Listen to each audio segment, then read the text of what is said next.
All right, I got her sound. Let me get the air conditioner sound. I love you.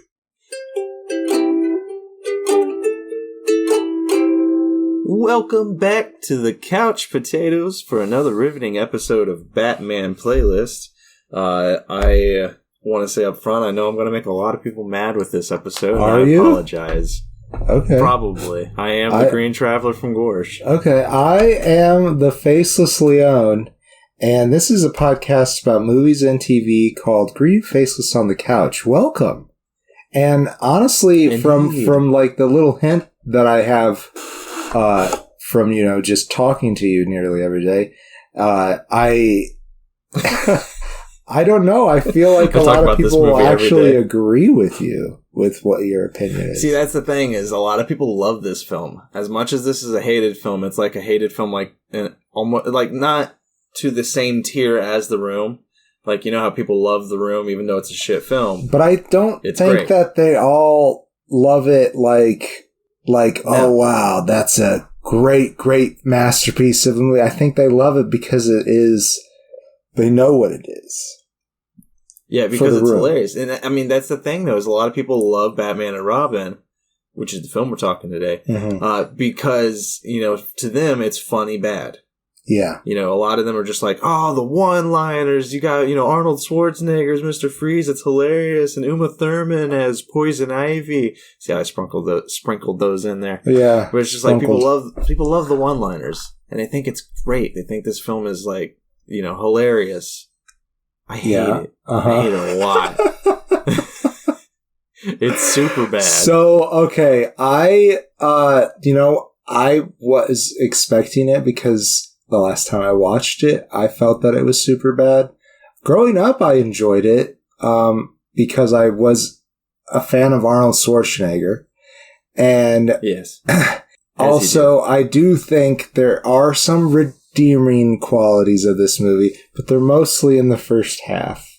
So when I went to watch this movie again, as I was saying, I was like, maybe this isn't so bad. In fact, I'm kind of enjoying this a little bit more than the last movie, Batman Forever. But as it progressed, that definitely changed. Yeah, it's so weird because it's like I like the hamminess. So The big thing is Tim Burton said no. He left. He produced Batman Forever. He had stepped down from the directorial duties, but had still had some consulting producer duties and stuff like that. He was just done with it after that. He was like, no, I'm not doing another one. You still got Joel Schumacher and Akiva Goldsman coming back. Joel to do the directing and Akiva to do the writing. And the producers, like Warner Brothers, was just like, it's got to be family friendly. The last ones have been dark. They want it hammy. They want it goofy. They want it to be campy, fun, family friendly. And that's why as kids, it's good. Because I remember enjoying it as a kid. Yeah. And it's because it is kind of funny. It's I love, they brought in George Clooney as Batman. Oh my God. Which is weird. He's got very pronounced bat nipples. So I found out why I don't remember them in Batman Forever, because he doesn't have that costume the whole time. No, just he's got another movie. Costume. Yeah. Yeah. And so that's why I always remember the other costume. But the one with the bat fins are for no reason. Yeah. Yeah. It's like he's got gills on his head. It was still better than this. It was still better than bat nips. Oh my gosh. Okay. The bat nips are very odd. And then you see George Clooney's chin. It's the same thing as the Ben Affleck issue I have. When you see Ben Affleck's chin, you're like, yeah, that's Ben Affleck right there. That's Ben Affleck. I know that chin anywhere. So him being Batman was hilarious because it's like, how is anybody in Gotham not being like, is that Bruce Wayne's chin? Yeah. I think that's Bruce Wayne's chin. I think Batman is Bruce Wayne. It's that Maybe. easy. Anybody. Maybe.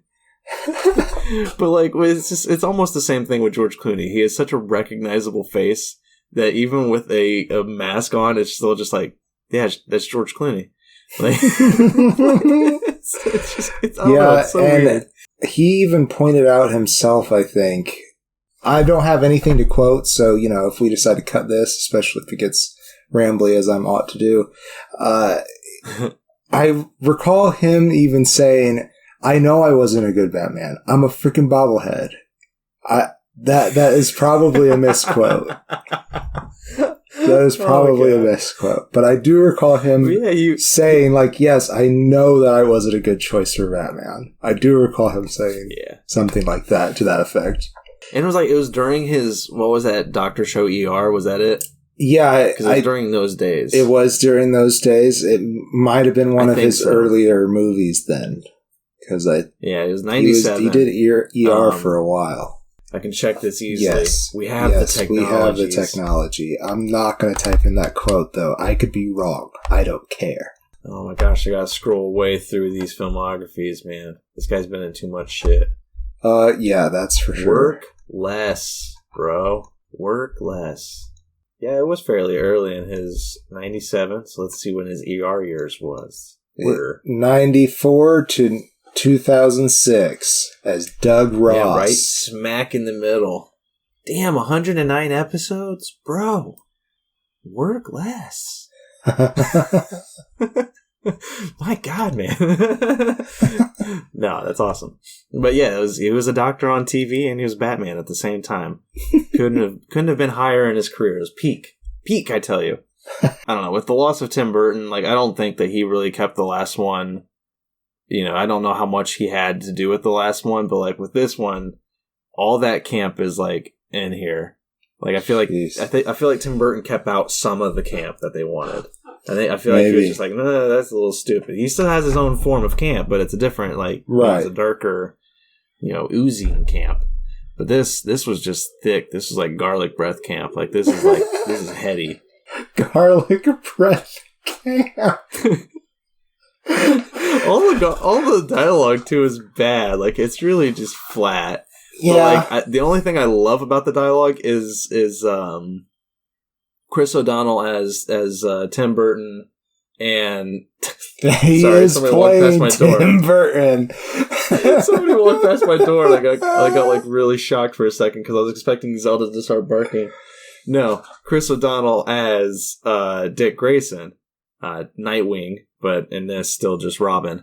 Yeah, and then George Clooney. I love their chemistry. Like even though they're at odds throughout a lot of this movie, at the beginning when they're kind of working together, it's like it's very much it has that heart of Adam West, Burt Ward, but like it's not quite there, but it's got that heart. Yeah, I like that a bit. There was a little bit of gee wow going on for sure.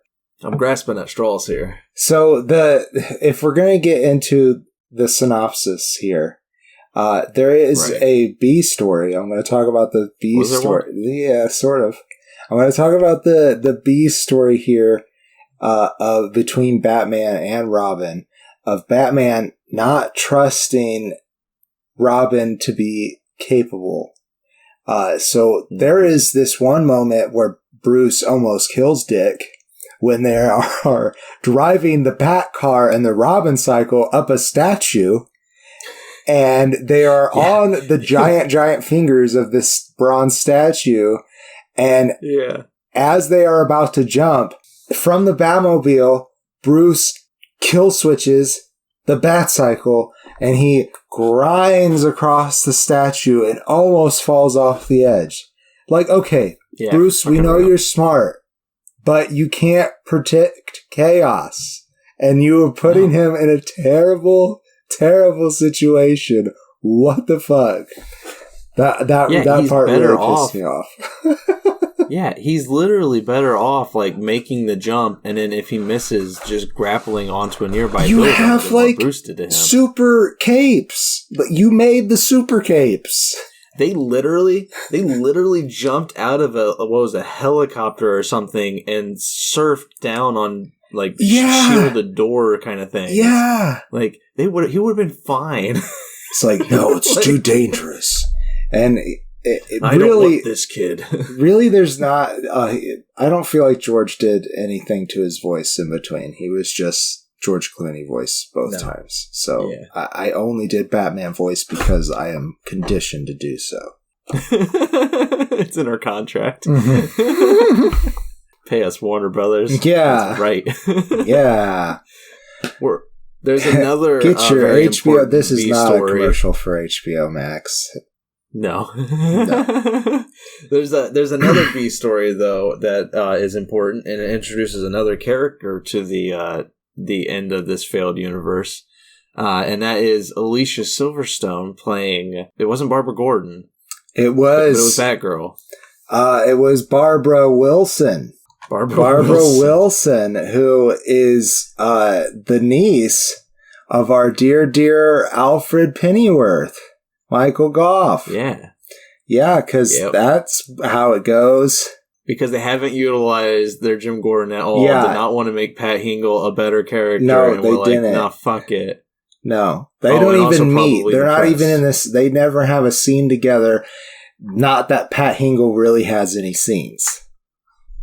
He's just, they were just contractually obligated to keep Pat in the movie. I don't know what they have against Pat, but he's probably a best friend.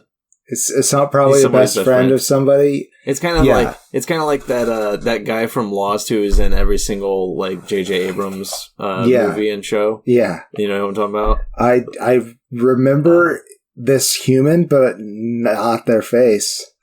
But you know, he's the pilot. He's the pilot in Lost, and then Matt in Star Wars. His name is. That might be his name in Heroes. But I know who you're talking about. I think that's his name in Heroes, yeah, Matt from Heroes. That's what I was going to say. Yeah, I think that's right. And he's also a pilot in Star Wars, I think. That's right, one of the he sure pilots. is. Yeah. Dak. Yeah, but only the JJ ones. Dak! I can take on the Empire alone! Really? Hey guys, Dak's got this!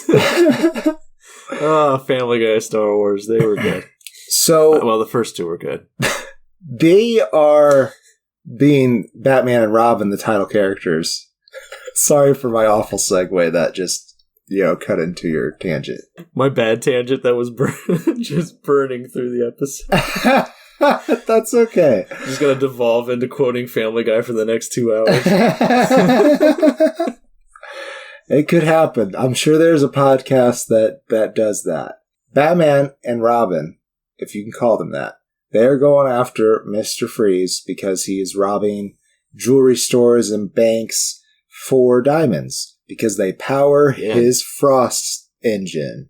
And he's also dropping terrible one-liners everywhere he goes, and that in and of itself is a crime. That in and of itself is what?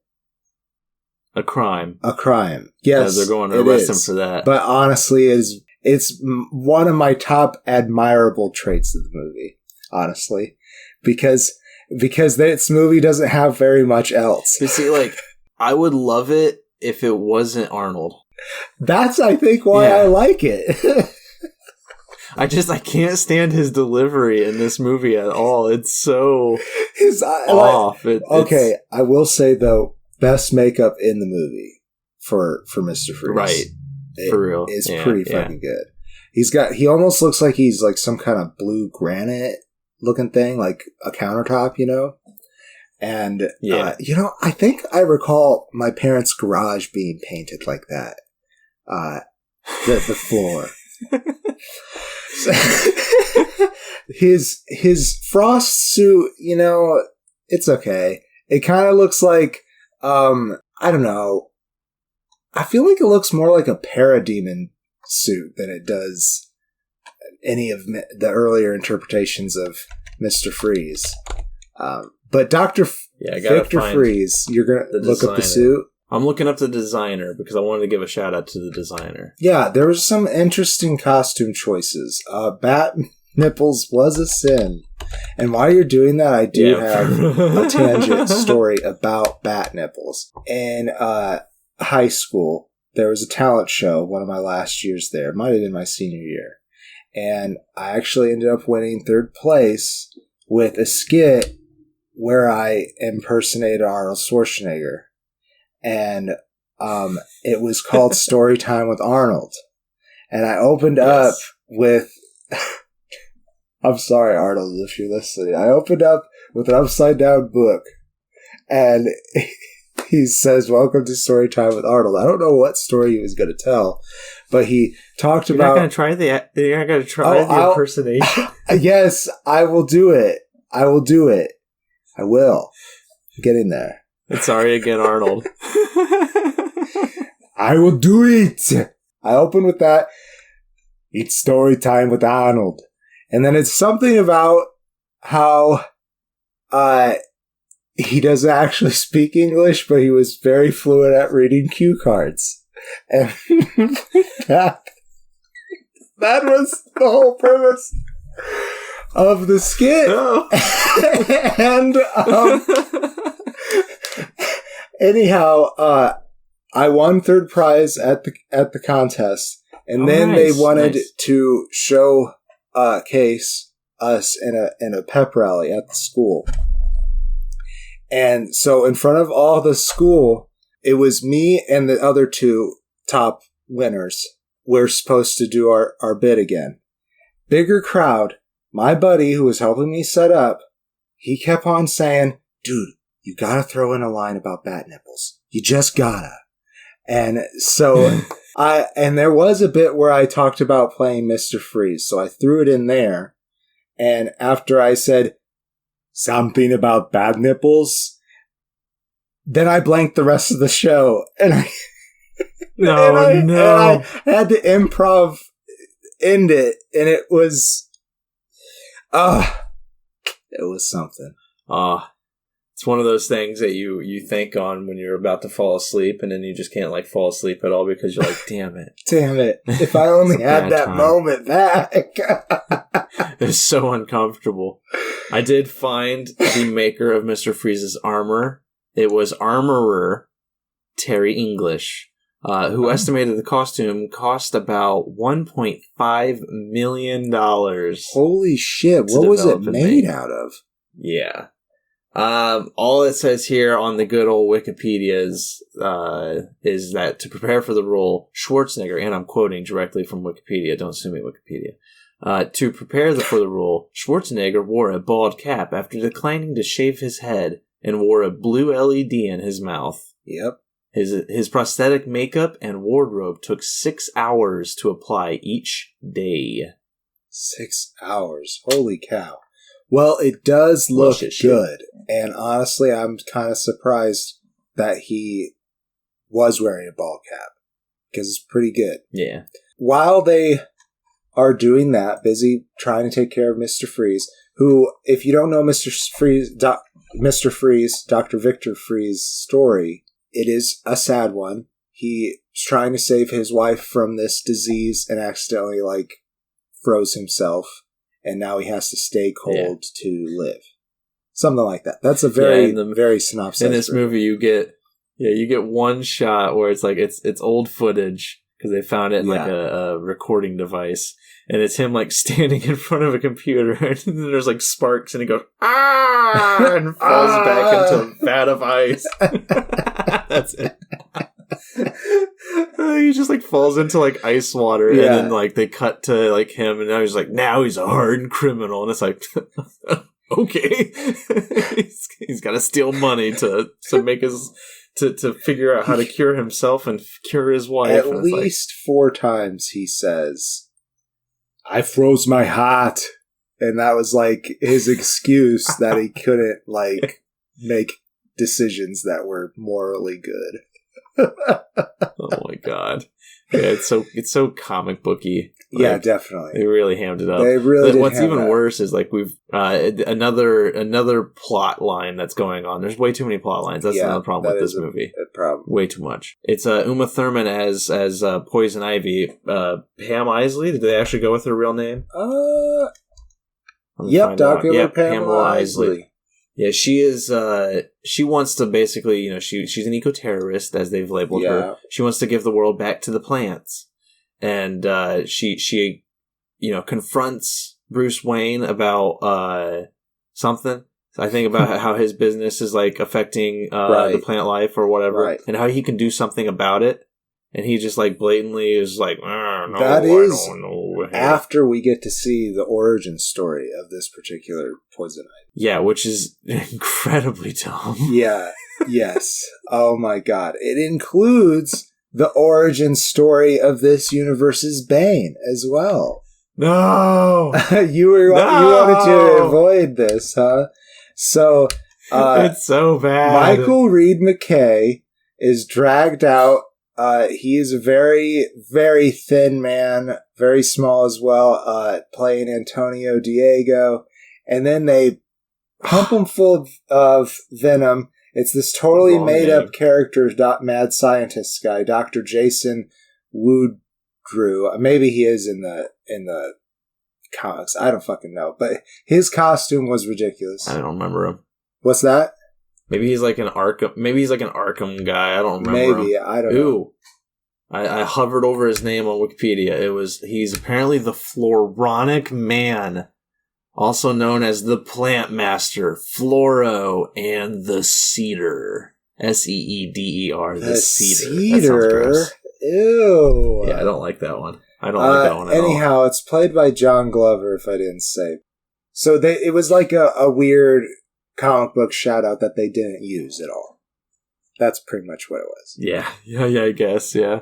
And so they take an Antonio Easter egg and put a luchador mask on him for no reason, and then they pump him. full of venom, and he gets all big and like 8 feet tall and big ripply muscles. Look more like he's green me on the couch, and he's green. Yeah, just a little bit of greenness going on. And he looks a little ill. Then he accidentally presses the turbo mode on it, and Bane goes crazy and kills everybody. As you do. And that somehow makes it so that all those chemicals spill in Pamela's lab, and the doctor tries to kill Pamela. I'm just ruining this scene for you entirely because it is pretty dumb. Yeah, it's like he kills Pamela. It's really bad. And by throwing her into that pile of chemicals and whatnot, like she's trying to mix venomous animals with plants. That's been her research. Right. And he stole her research to make the venom. It's so stupid. Yeah. Yes. And so anyhow, she pops back out of this hole with her poison ivy powers, and also all of her lines are now sultry. Like that, it's a must. And she's very seductive. That's right. And she then immediately kills the Dr. Jason, and also Bane becomes her valet. That's it.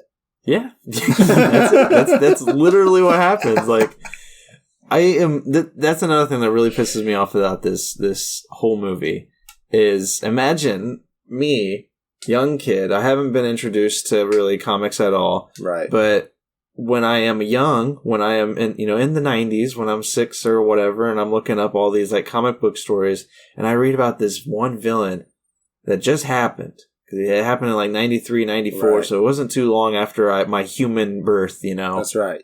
He broke the Batman. He took the Batman and snapped him over his fucking knee after releasing all of his enemies from Arkham to tire the fuck out of him, and then meeting him at his own fucking house, meeting Batman at his own house to break him. Yeah. That's badass as fuck. He was immediately one of my favorite villains without having ever read the comics, because I was just like, holy shit, this guy means business. Yeah. And then when I got to college and could just buy comics, when I realized that this is my money, I guess I could just use it. Right. And so I started buying comics. That was like the first one I read. I bought the Nightfall comics, all 3 giant ass books, all 3 volumes of it. And in the first one I read it, and I fucking loved Bane. He was super cool. Then along comes Tom King, and he writes a pretty awesome Bane story, in my opinion. And again, I know people didn't like the love story with Catwoman, but I love the Bane stuff. He's awesome. I love Bane. Yeah. And the movies have decided to continuously shit on this guy. What? I like Tom. We'll talk Tom Hardy's when we get there. I do like his, but at the same time, spoiler alert for The Dark Knight Rises if you haven't seen it, He's not the fucking mastermind. He's just yet another henchman. This is true. That is true. And I'm tired of that. This dude is smart. This dude is crazy. And he's powerful. Let him be crazy and powerful. He's smart. Why I don't know why he's this not movie smart. decided He's 100% to not smart in this movie. No. I don't know why they even bothered to use the name Bane. I don't know why they put a luchador mask on him. Like, literally just put any other mask on him, change the name from Venom to, like, Strength Juice, and you're fine. If you're not going to use Bane, don't use Bane. Yeah, right. He breaks through a couple of walls, but that's not what Bane is the only thing that Bane can do. So the body, I think, of Bane, I'm not entirely sure, but I just wanted to mention that Jeep Swenson did something for Bane. I think it's the body actor. Yeah, he was when he was souped up. Michael Reed McKay was skinny guy before. Yeah. And then souped up was Robert Swenson. Which also, if you know the story of Bane, you know that he didn't start out being a scrawny guy. He was already strong because he had to survive. Yeah, dude, like his origin story is crazy. Yeah. He was baby, he was born in this prison. And then when he was a kid, he was just like in this like one cell that would flood every single day. So like his whole day was just like him grasping at the iron bars of his ceiling to stay afloat. Like, it's crazy for years. Yeah. So anyhow, it's a total disservice to that character. But going back to the rest of the movie, you can tell how much of a nerds we are. Angry nerds. Pamela decides that she's in love with Mr. Freeze for some reason. Yeah. And I don't know why. That's not great, I don't think. Because there's not really that much reason for it. She just sees that he gets things done. That's really the excuse that's written in. Is he gets things done. So she goes and teams up with him to try to kill Batman and Robin. I think because she knows it's Bruce, and she's mad at Bruce because he kind of brushed her off.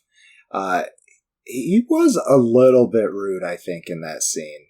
Yeah, he was. He really was. Like, honestly, like, when I saw that, I was just like, maybe a tired Bruce would act like this, but, like, I feel like normal Bruce would be like, you're bringing up some interesting things. Why don't you submit it to my certain department, and I'll look over it, and we can talk. Yeah, I like... No, he was, like, really...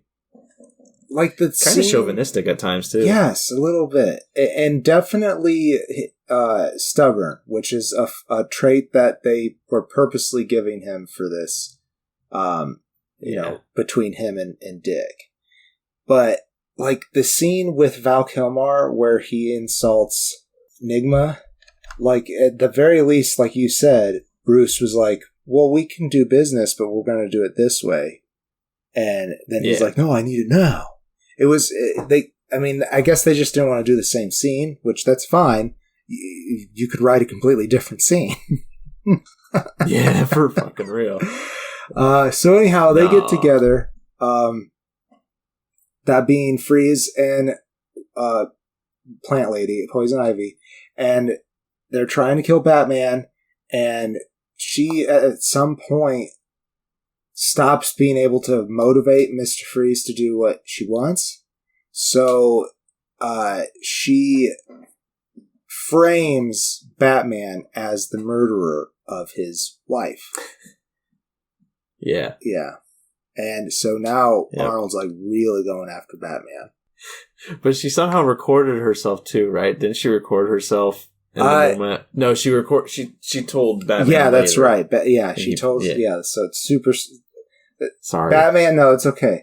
Batman eventually lets Freeze in on it, and it's kind of a sad moment.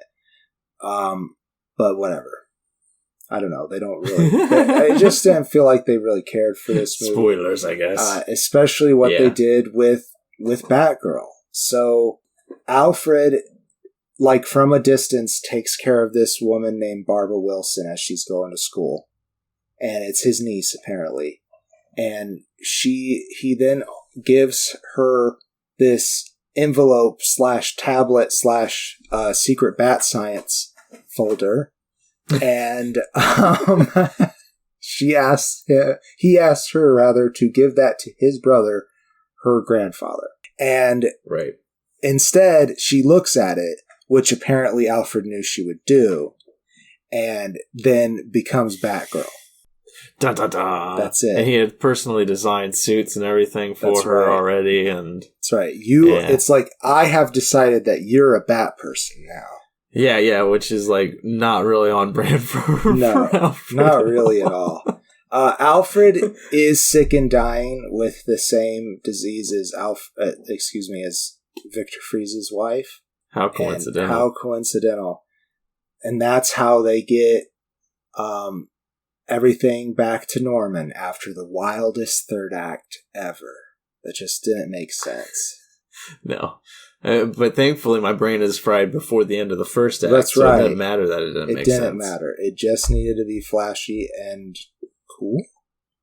It was cold. Yeah, sure. The only thing I ever thought was hilarious that ever stuck with me, even from like my childhood days, was so Poison Ivy has this like pheromone enhancing ability where she could just make everybody like kind of like go swoon over her. And what's the Twitter pated? She can make everybody Twitter pated. That's right, yeah. And and she does this to Dick and Bruce, and it's part of the divide between them for a lot of the film. About that bit. I just wanted to block that out. I know, right? But the funniest thing is when she there's a moment near the end, spoilers, where she kisses Dick, and she thanks. She kisses Dick Grayson. To be specific. Yes. and he like acts like he's just like, oh God, your spells worked on me. Ha ha. I'm wearing fake lips, and he removes like these very thin like fake lips, rubber lips. Even as a kid, rubber lips. That was it. Even as a kid, though, it pissed me off because I was like, all right, now kiss him. Yeah. He's right there. Or like, just touch him. The rubber lips, now kiss him. Yeah, like she's got it all over herself. Just like touch him. You know, one thing I never quite understood is, well, maybe they don't want to make her feel like Catwoman, but like just scratch him with poison on your nails. Yeah. What movie was that in? Yeah. That was Holes. We watched so many things. Yeah. Yeah, I started forgetting like, what we have covered and what we have not. Right, yeah. I have a document out there somewhere, and I sometimes I update it, sometimes I forget. I mean, all the episodes are on our Podbean account. The truth is out there. The truth is out there, and I want to believe. Speaking of Podbean, speaking of Podbean, let me talk about Patreon. Okay. if you're interested and you want to go down to patreon.com/greenandfaceless, you can check out our tiers. Maybe see if you're interested in signing up, joining out. Right.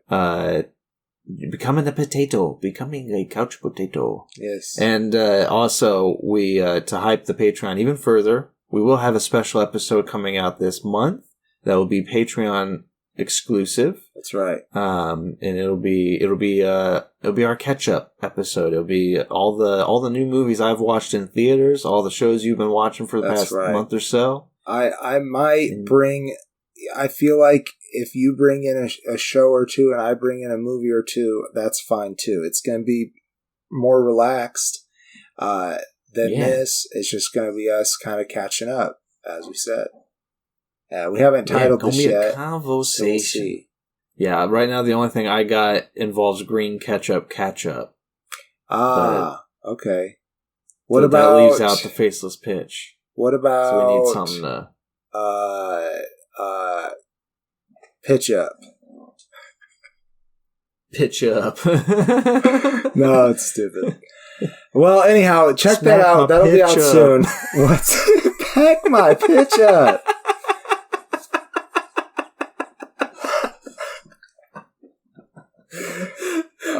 Got it. So that won't be the title. Maybe French Fly Flicks. Maybe we could use that. That might work. Yeah, we haven't. Yeah. We haven't. Yeah. I will say that Batman and Robin is tater tot friendly. I would say, and maybe only more enjoyed so by than the tater last tots. one. I don't actually recall what was in the last one that I thought might not be. There's a lot more people dying in like a shoot gun way, rather than most of these people are frozen to death or they fall over because they're poisoned. So it's like... Yeah, and I feel like Batman does kill people too. Yeah, Batman actually... I'm pretty sure we didn't mention this in the last one, so spoiler for Batman Forever, 100% he kills Two-Face. Oh yeah, definitely, Yeah. But like, not there was a method out of it. Right. And like you could just say that he forgot to like grab his grappling gun and shoot it down there real quick or something, but like, yeah, he definitely... Yeah. Yeah. I mean, all he did was toss coins. That's all he did. That's all he did. But he knew the reaction did it so that still. Really he did it so that Dick wouldn't kill him. That was the whole thing. That I think the plot was better for that movie because there really wasn't that much of one. I think they knew who they wanted to use for the movie, and they're like, okay, we have to get them to this place. Which I do think, I know, okay, if I'm moving into my closing statement, I know you said earlier you disagree, but I think our villains, for what they were given, did just fine. I mean, it was definitely super campy, and really out there, but their costumes, I think both of their costumes were really cool. And, I want to give props to them for taking a bad script and at least having fun with it. That's what I'll say for the villains. That's fair. And I give the movie a face. I give it a face. Like, I still enjoy watching it. It's just bad. I know it's bad, but like, I can have a laugh and enjoy watching it, and I can see why people could really like the movie. But like, compared to all the other three movies, it is definitely the weakest of these four. 100%. Yeah.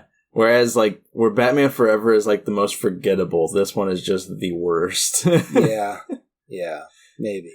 Yeah. It's not good. Yeah, I'm gonna start my closing statement off with a quote here from Joel Schumacher. If there's anybody watching this that, let's say, loved Batman Forever and went into Batman and Robin with great anticipation, if I've disappointed them in any way, then I really want to apologize because it wasn't my intention. My intention was just to entertain them. So that was his apology for his work on this film. Uh-huh.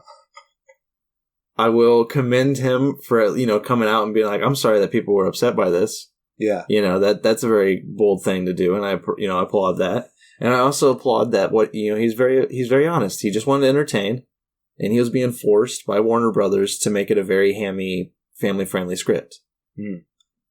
So I don't know. I don't want to shit on him too hard, but this one's rough. This one's tough to watch for me. Yeah. It definitely was made more for the kids, 100%. And it's just like I can't stand the dialogue. Like all of the one-liners, they all make me groan. And I love dad jokes. I love them. I love bad puns. It's just the delivery of all of these was just so deadpan. It's like nobody cared.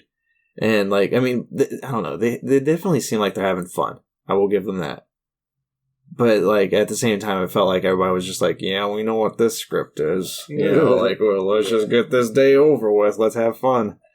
And I give it one. I give it 1 star. Oh, like, ouch! It makes it on a lot of people's worst films ever, and it deserves that. Honestly, it does. Like at the same time, it makes it on a lot of people's like worst films ever, but like super fucking funny list too. So I can't. I agree with this isn't one that I enjoy rewatching. I enjoy riding it, riding the ride, I guess. But man, I just can't tell you what happens between from the end of the second act through the third until the end.